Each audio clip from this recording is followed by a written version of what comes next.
بہت سی چیزیں جن کا شکار کرتے ہیں، یہ روزانہ کی بنیاد پہ انہیں مارتے کھاتے ہیں، لیکن پھر بھی اللہ ریوڑ کے ریوڑ پیدا کر رہا ہے۔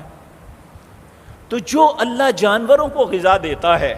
اتنی بڑی بڑی خوراک ایک دن میں دے دیتا ہے، کیا ہمارے لیے 2 وقت کی روٹی نہیں اس کے پاس؟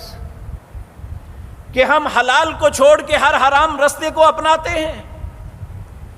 ہم نے کبھی نہیں سوچا کہ رزاق تو اللہ ہے، کہ وہ کہتا ہے وَمَا مِن دَابَّةٍ فِي الْأَرْضِ، زمین میں رینگنے والا کوئی جاندار ایسا نہیں اِلَّا عَلَى اللَّهِ رِزْقُهَا، اس کا رزق میرے ذمے ہے، میں نے اسے رزق دینا ہے۔ إِلَّا عَلَى اللَّهِ رِزْقُهَا وَيَعْلَمُ مُسْتَقَرَّهَا، اس نے دنیا میں کہاں کہاں ٹھہرنا ہے، کس کس ملک میں جانا ہے، کس کس ملک میں اس نے روزی کمانی ہے، کس کس شہر میں بسنا ہے،